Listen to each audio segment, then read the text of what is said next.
Bonjour à tous. Merci d'être avec nous pour ce live en coulisses de chance. Je vous prie de m'excuser pour le petit retard. On va commencer tout de suite. On a une petite demi-heure. Et je tiens à remercier très, très chaleureusement Fabienne qui est avec nous. Fabienne a plein de casquettes, mais aujourd'hui, elle va nous parler de journaliste, de son métier de journaliste et de rédactrice en chef. Mais j'ai vu aussi que tu étais auteur. Bref, plein de choses. Le but, c'est évidemment d'écouter vos questions à tous. N'hésitez pas à utiliser le chat qui est en bas à droite avec la petite bulle. Et l'idée de ce live, c'est vraiment une conversation informelle. Je me ferai une joie de renvoyer de vos questions vers Fabienne. Et avant de commencer, je me présente rapidement. Donc, je suis Clémence, je suis cofondatrice de Chance et ravie d'être là avec vous aujourd'hui. Alors, c'est parti. Fabienne, peux-tu nous parler un petit peu de ton parcours, s'il te plaît? Oui, avec plaisir. Bonjour, bienvenue à toutes et à tous. Je suis donc Fabienne Bocarès, je suis rédactrice en chef de plusieurs magazines, dont Rebondir, Courrier Cadre, voilà, et l'officiel de la franchise. Et du coup, mon parcours est assez classique en termes de journalisme. C'est un métier que je voulais faire, alors on va pas dire depuis toute petite, mais depuis l'adolescence. Et donc, j'ai fait des études littéraires et après, j'ai fait Sciences Po et une école de journalisme. Et du coup, j'ai fait une dizaine d'années ensuite dans la presse classique, magazine quotidienne. Et en fait, j'ai alterné soit en étant à mon compte, soit en étant à des postes en rédaction. Donc, j'ai fait ça pendant une petite dizaine d'années. Et puis après, j'ai lancé un site, on aura peut-être l'occasion d'y revenir, qui s'appelle My Happy Job, sur le bien-être au travail, la qualité de vie au travail. Donc, j'ai été à mon compte pendant pas mal d'années. Et là, je suis à nouveau en rédaction depuis janvier au sein de CID Média, du coup, pour diriger ces trois titres et un nouveau challenge. Et c'est très chouette. Super, super. Alors, à tous, n'hésitez pas, pour commencer, à nous dire pourquoi vous êtes là aujourd'hui avec nous. Qu'est-ce qui vous amène? Est-ce que c'est une idée de reconversion de votre côté ou est-ce que vous-même, vous pratiquez ce métier, vous avez envie de poser des questions à Fabienne? N'hésitez pas à nous dire, ça nous permettra d'un petit peu mieux ajuster ce live. Avec Alors, plaisir. Fabienne, tu disais que ce métier, c'était quelque chose journalisme en tout cas, c'était quelque chose que tu savais vouloir faire depuis un moment. Qu'est-ce qui t'a amené à ça? Pourquoi ce métier? Qu'est-ce qui t'attire? Alors, je suis très curieuse de nature. Je pense que ça joue beaucoup et j'adore dans le journalisme rencontrer beaucoup de gens, des gens que j'aurais pas l'occasion, je pense, de rencontrer autrement. Et ensuite, le sentiment d'être utile, c'est-à-dire quand on est journaliste, on transmet. On est un petit peu comme une courroie entre l'information, les gens qu'on rencontre, quand on va faire des reportages, des interviews et le lecteur. Et donc, il y a cette idée, cette envie d'être utile au plus grand nombre. Et ça fait pas mal d'années maintenant que je suis spécialisée sur les sujets de travail. Et c'est vrai que quand on parle de reconversion, de sens au travail, de qualité de vie au travail, on aide aussi les gens à se sentir mieux dans leur job au quotidien. Donc, c'est vrai que c'est très motivant. Eh ben, ça me parle beaucoup, ça nous parle à tous chez Chance en tout cas. Et ben justement, je rebondis. Quel sens trouves-tu du coup aujourd'hui dans ta vie professionnelle? Alors, ce sentiment d'utilité est très fort. Ensuite, le fait d'être en poste permet un bon équilibre de vie pro-perso avec du télétravail. Donc, j'avoue que ça compte aussi d'avoir, au-delà du sens dans mon travail, d'avoir une vie globalement qui me convient bien et qui m'épanouit. Que le travail se fasse pas au détriment du reste, c'est aussi important pour moi. Et le sens, c'est vraiment, oui, ce sentiment d'utilité puis de fierté, de se dire que je suis très fière des magazines qu'on fait, des articles, d'avoir une équipe aussi, parce que du coup, aujourd'hui, j'ai une casquette de manager et le fait d'avoir une équipe, là aussi, d'être dans la transmission, c'est très chouette. Et puis de pouvoir partager aussi, que ce soit avec le côté lecteur ou l'équipe, ça fait partie aussi des choses qui sont importantes au quotidien. Super. Alors, je vois que dans nos participants aujourd'hui, on a pas mal de gens qui sont contemplent en tout cas la possibilité de se reconvertir. N'hésitez pas à poser vos questions sur le chat et moi, je me ferai une joie de les transmettre à Fabienne. Fabienne, du coup, quelles ont été finalement les rencontres assez marquantes tout au long de ton parcours sur les différents choix que tu as pu faire, parce que tu as pas mal alterné, comme tu viens de nous l'expliquer. Oui. quoi ça a joué un rôle important pour toi? Les premières rencontres déterminantes, c'est les personnes que j'ai croisées lors de mes stages. C'est-à-dire que c'est elles qui, du coup, m'ont encouragée, que ce soit dès le collège, lycée, mais après, les stages qu'on fait aussi quand on est en école ou au fur et à mesure qu'on prend les premiers postes. Je dirais que ça compte peut-être un peu plus parce que c'est eux qui vous donnent l'envie, vous encouragent, vous disent que c'est possible. Donc, ça ouvre voilà, pas mal de portes. Et ensuite, pas mal de rédactrices, pour le coup, en chef, qui m'ont marqué, là encore, par exemple, la Psychologie Magazine, Laurence Ravier, qui était qui a été une de mes rédactrices en chef, qui est quelqu'un voilà, que j'admirais beaucoup. Donc, j'admire le travail et c'est des gens qui vous tirent vers le haut, qui, du coup, sont exigeants, mais qui, en même temps, sont bienveillants et vous amènent vers un peu plus haut. Et après, dans les rencontres, je dirais toutes celles que j'ai fait aussi par My Happy Job, c'est-à-dire là, plutôt par rapport à cette expertise sur le monde du travail, fait que j'ai été en contact avec beaucoup de DRH, de coachs, et du coup, ça nourrit aussi énormément. Donc, au-delà, je dirais, du monde du journalisme, c'est aussi le sujet qu'on choisit, et du coup, ces rencontres-là nous nourrissent aussi beaucoup. Nous sommes des animaux sociaux. Exactement. Dans les participants, donc comme je disais, il y a pas mal de gens qui réfléchissent à se reconvertir. Notamment, Dimitri parle d'immersion. Est-ce que tu as un conseil pour éventuellement faire de l'immersion, pour essayer de mieux appréhender ce métier? Quel serait le meilleur moyen?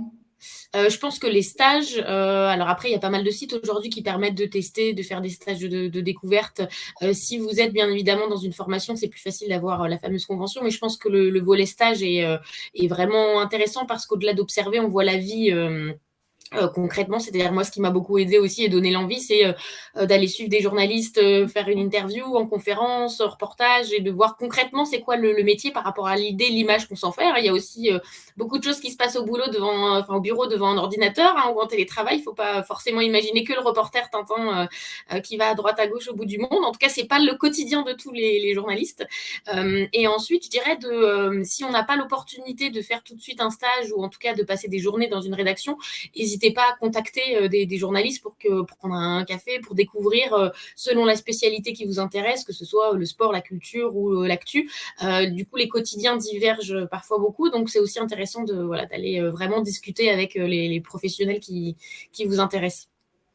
Alors, qui dit stage dit être étudiant, forcément. Il y a pas mal de questions sur la formation qui te semble intéressante de faire. Est-ce qu'il faut faire nécessairement un cursus un peu classique, ou est-ce qu'il y a des formations courtes maintenant qui émergent et qui sont considérées comme quali?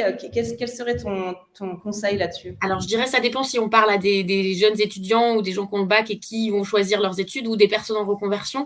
Et je dirais que la voie classique des écoles de journalisme reconnues, oui, ça reste une voie importante parce qu'il y a le réseau, parce qu'il y a les bons profs. Après, vous avez beaucoup de choses aussi aujourd'hui, par exemple en alternance. Je pense au CFPJ, à l'IPJ.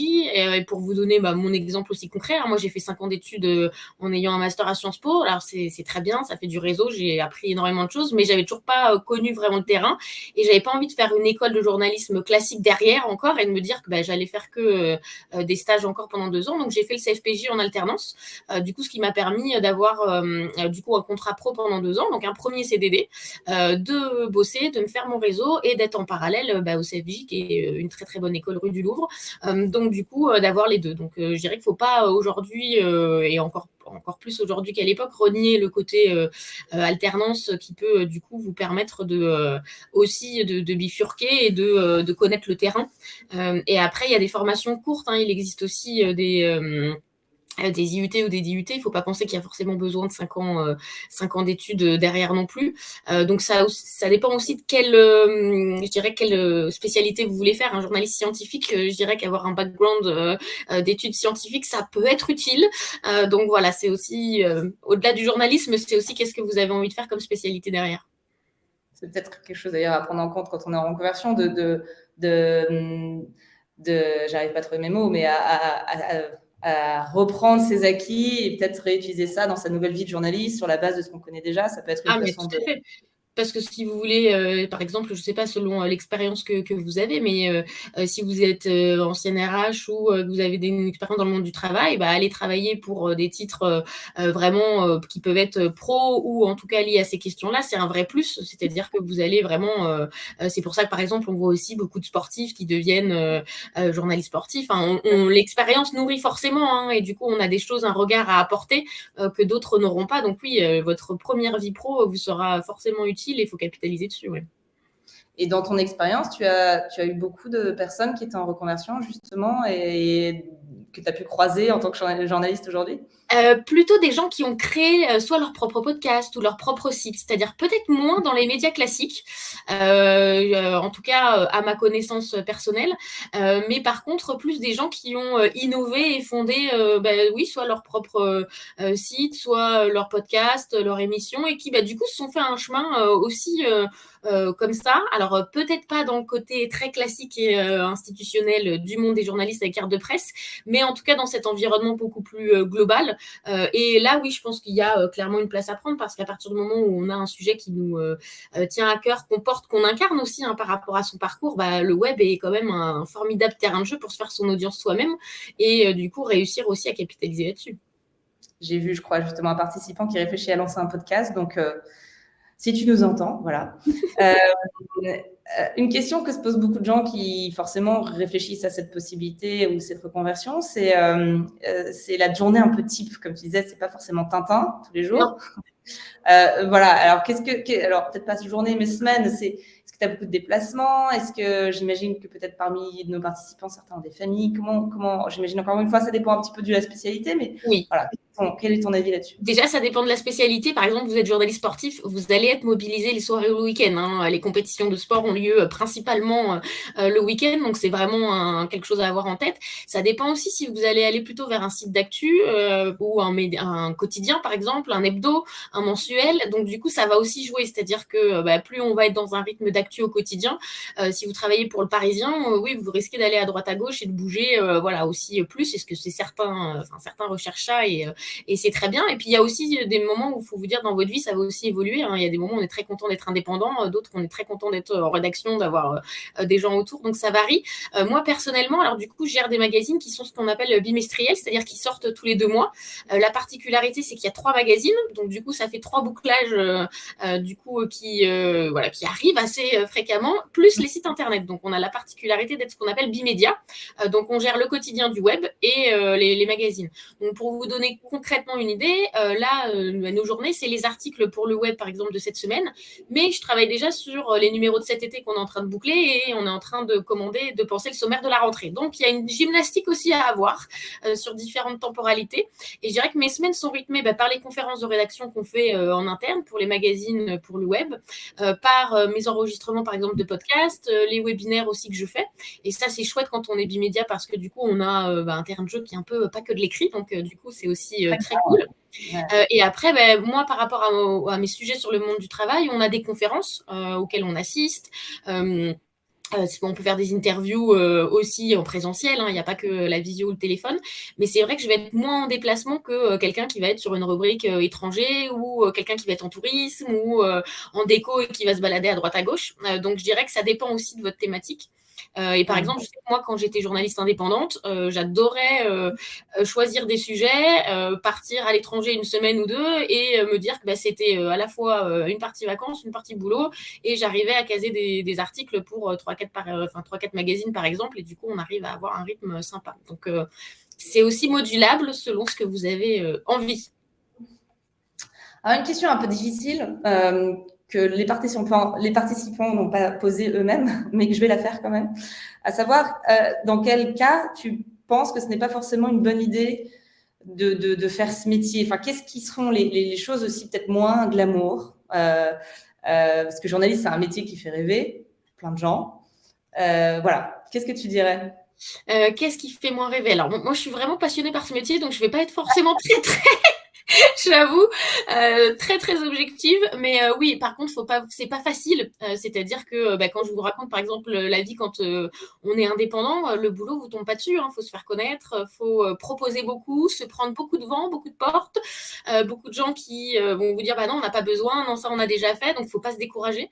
C'est quand même un milieu qui a beaucoup aussi évolué. Moi, j'ai démarré du coup premier poste en 2006. Internet émergeait. Aujourd'hui, on a un métier qui va être parfois beaucoup plus technique. Le web, on va vous demander de savoir maîtriser le SEO, d'avoir des compétences un peu différentes et pas que de savoir écrire. Donc, il y a aussi une partie peut-être qui peut paraître, je sais pas, fastidieuse quand on doit maîtriser aussi des logiciels ou des choses comme ça, même si ça reste quand même tout à fait maîtrisable.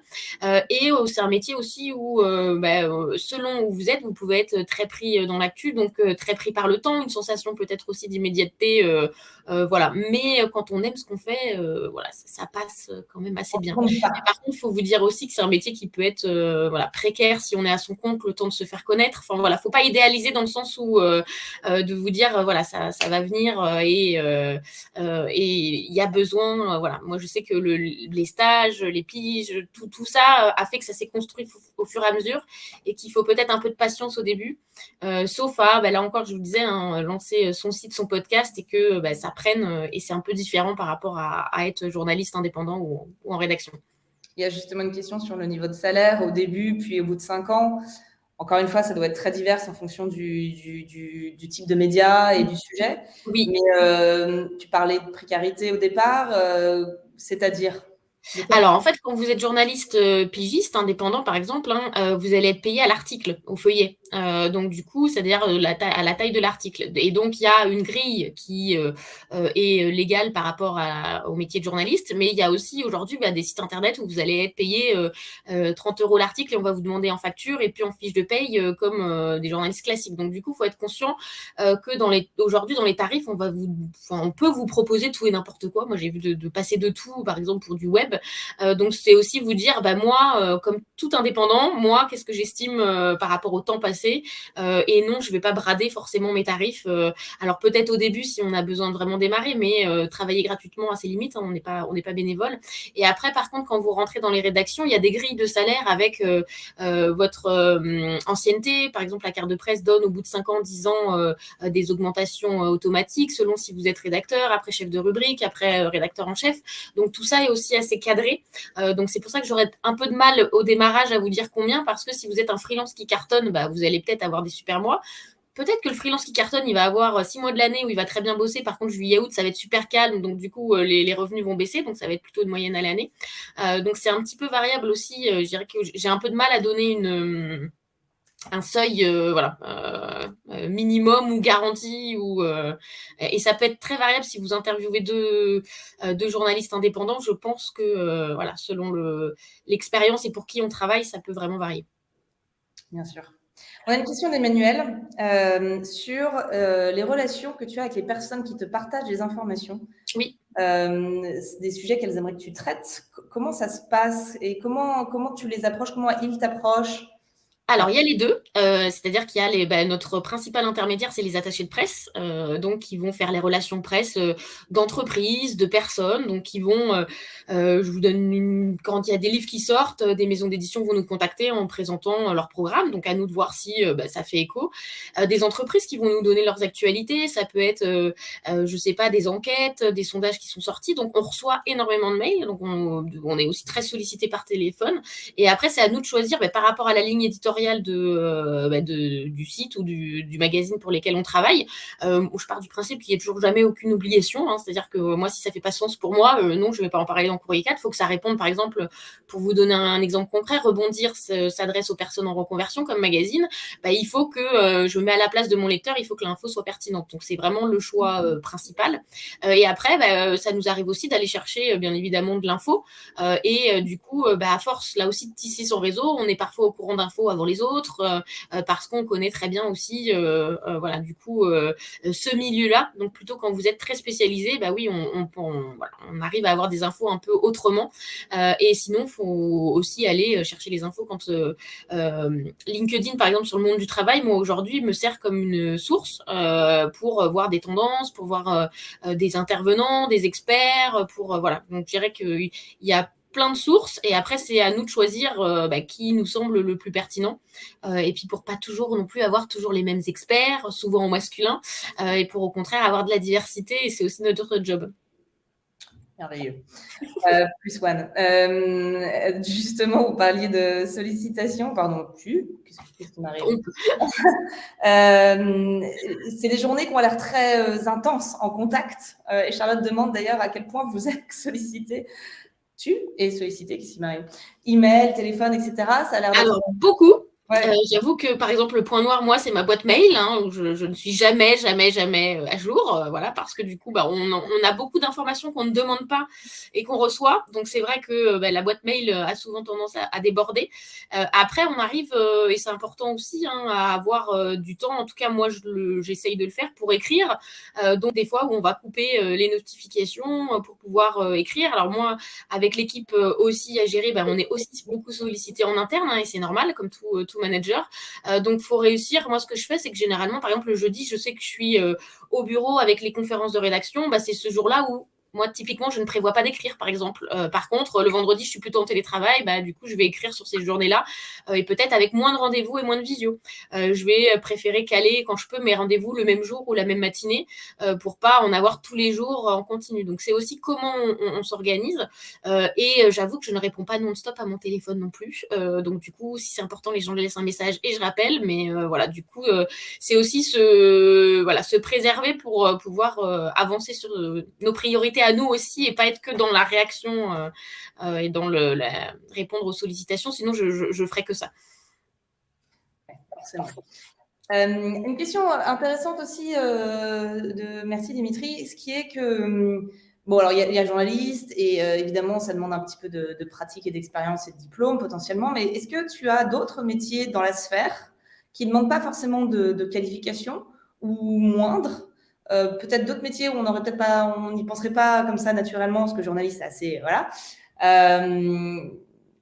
Voilà, dans tes équipes, est-ce qu'il y a des personnes autour? Dimitri proposait par exemple assistant journaliste, est-ce que c'est quelque chose qui existe?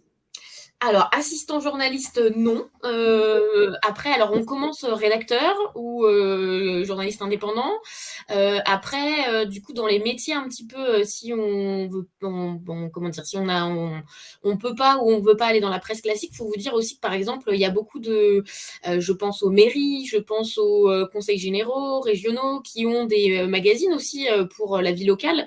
Et c'est aussi intéressant, je dirais, de pas forcément être que dans de la presse nationale qu'on trouve en kiosque. Donc, du coup, ça peut être aussi un autre moyen de se dire, aujourd'hui, il y a aussi de plus en plus d'entreprises qui créent leur propre magazine. Donc, du coup, pour vous donner des exemples, moi, que je connais dans mon monde, Malakoff, par exemple, a un site qui s'appelle Le Comptoir des Nouvelles Entreprises, qui est très intéressant sur le monde du travail. Vous avez Swile qui a lancé aussi son média. Donc, du coup, je dirais qu'il y a des choses un petit peu alternatives où là, vous n'allez pas être journaliste avec carte de presse classique, mais vous allez écrire, faire des interviews aussi. Donc, je dirais qu'il y a les compétences qui peuvent être un peu transverses à d'autres métiers qui vont peut-être être un peu plus dans la communication ou le marketing.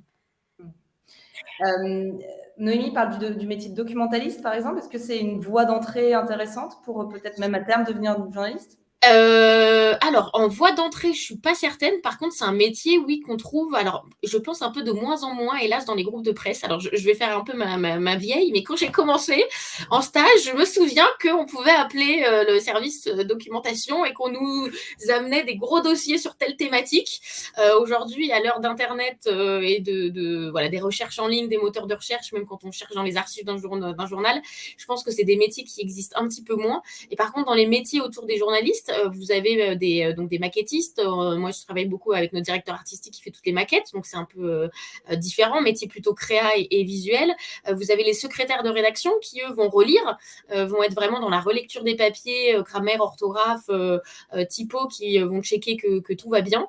Et après, vous avez... vous avez dit vous avez différents échelons après au sein de la rédaction. Vous allez aussi dans certains, selon la taille de la rédaction, il peut y avoir aussi des iconos, des gens qui vous cherchent les visuels. Voilà, il y a toute une équipe aussi autour.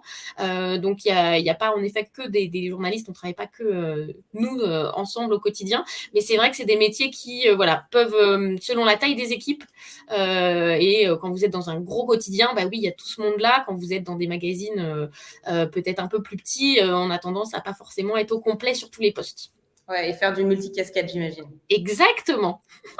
Bon, et ben c'est super. Fabienne, un immense merci parce que c'était énormément d'infos en assez peu de temps. À tous, j'espère que vous avez pu avoir des réponses satisfaisantes. Il y aura un replay de ce live. Et si d'autres questions, vous avez d'autres questions, n'hésitez pas à contacter Chance directement. On essaiera de faire au mieux pour vous y répondre. Merci infiniment, Fabienne, pour ton temps. Avec grand plaisir et bravo pour ces événements. C'est très chouette de partager. C'est top. Merci, Fabienne. À très bientôt. À bientôt. Bonne journée.